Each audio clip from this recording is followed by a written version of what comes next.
So in the latter part of the parasha that we're going to read this Shabbos, after we have the last few of the plagues, we've got the preparations to be able to leave Egypt.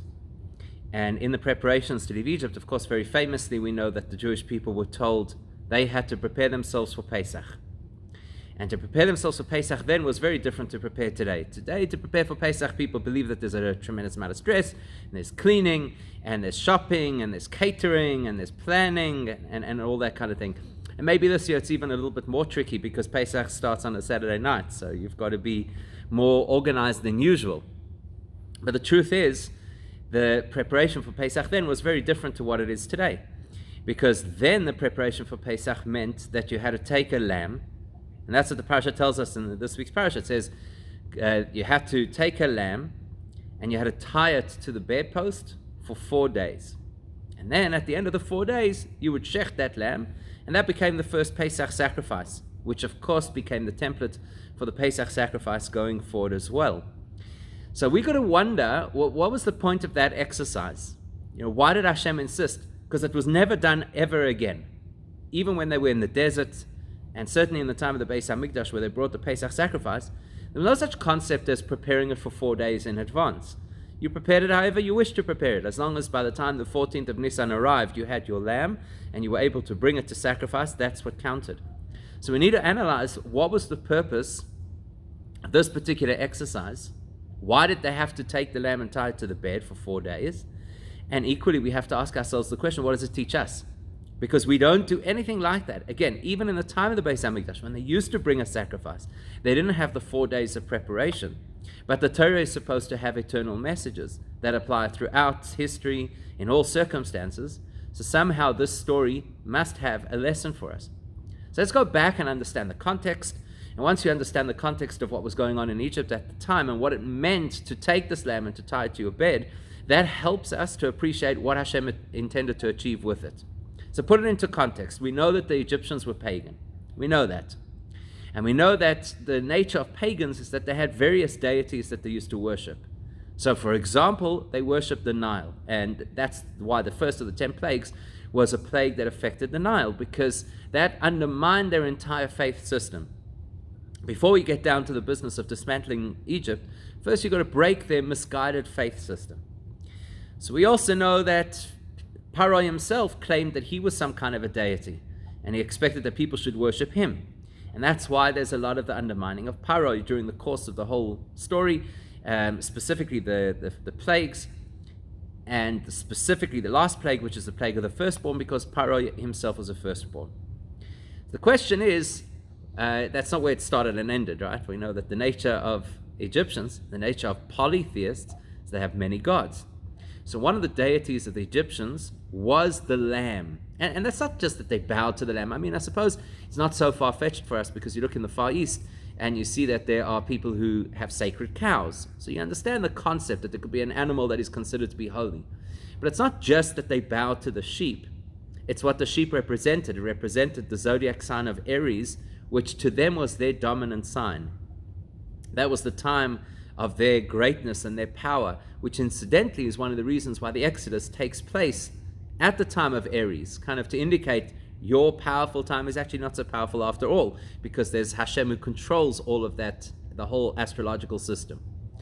So we know, going back in history, we know that it was offensive to the Egyptians if a person would use a sheep for anything other than worship. So exactly the same as perhaps today in India, where you're vegetarian, you don't eat beef, you don't touch the cow is right of way of the road, it's considered something sacred. So it's quite similar in those days in Egypt. The sheep, the ram in particular, you treated it with a certain degree of respect. So for that reason, when it was revealed, so even before it was revealed, when Joseph's brothers came down to Egypt, and Joseph knew who they were, and they did not yet know who he was, and he was going to have them over for a meal. So it says very clearly in the Torah that the Egyptians refused to eat at the same table as Israelites. And they considered it to'eva, they considered it an abomination to sit at the same table as them. Why? Because Israelites eat lamb. And that was considered like this terrible offense to the Egyptians. How do you do that? How do you slaughter a holy item or a deity? Likewise, when eventually Yosef divulges that these are his brothers and it's his family and they're coming down to move to Egypt, so he tells them to tell Paro that they are shepherds, because the minute they identify themselves as shepherds, they will naturally be housed separately from the rest of the nation, because the rest of the nation, you don't use sheep, you don't shepherd sheep, you leave them to their own devices and you worship them. So here are people who produce sheep, who grow them in order to produce wool or meat or whatever it is. So they're kind of ostracized from society, and it was a great strategy to ensure that the Jews, the children of Israel, would never live enmeshed and assimilated in the Egyptian culture and society. That was Joseph's thinking. So we get it. We know at this point in time, because we've got precedent, we've got historical background, so we understand what role the sheep plays in Egyptian society. Now you've got the scenario with Jewish people who take sheep and tie them to their bedposts. Now it's not going to go unnoticed. Firstly, this mass movement of sheep. Secondly, you can imagine all the noise from every Jewish house. There's the sound of bleating. So it was far from secret. And so what happens over here at this point is the Egyptians start to talk, because it's not overnight, it's over a few days. And they want to know what's going on. And they say, what are you planning? And the Jews were then expected to respond to them and say, well, our God, the true God, has told us to take the thing that you believe is a God and to prepare it in order that we should slaughter it in 4 days' time. Now, that's you've got to have real guts for that. Think of the psychology. You look at our world today, people who go through difficult experiences. Let's say, for example, God forbid, somebody had been kidnapped and held hostage for a period of time. We know that they're going to come out with trauma, and we know that they're going to need all kinds of counseling and help in order to be able to rehabilitate and re-enter society. Now, here you're talking about a nation that spent 2 centuries as slaves. That means that them, their parents, their grandparents, their great-grandparents all lived with this collective psychology that you don't do anything that might anger the Egyptians, because they're the powerhouse. They're our masters. So you conform. Stockholm syndrome, you just do what you got to do to keep yourself safe, because God forbid, if you push any buttons, it's not going to end well. And they knew that things don't end well. They knew it from the story of the children being thrown into the Nile, and according to the Medrash, the babies were actually bricked into the walls at certain points. So they knew what happens from non-compliance. To turn around, as much as they had seen miracles, and as much as they trusted Moshe that something spectacular was going to happen, to turn around to the society that holds you captive, and to say to them, without flinching, we're going to take your God and we're going to kill it, that's not just guts. That is a willingness to put your life on the line. Because any one of those Egyptians, let alone the whole structure of Egyptian society, could have lost it with them, could have beat them in the street to a pulp, or the whole organism of Egypt could have come chasing after them to say, how dare you behave that way? And who knows what could have happened. So it wasn't just guts, it wasn't just courage, it was a willingness to make a sacrifice for a new belief system, that not so new because it had been in their genes and had been passed through the generations and they understood what Hashem is, but still a new commitment to that belief system that was really, really powerful. And in order to make that shift, they had to be willing to sacrifice everything, because they didn't know how it was going to end. And that's what Hashem wanted, because you remember from the Pesach Seder, that at the Pesach Seder we say that Hashem looked at us and he saw Va'at Eram Va'eria.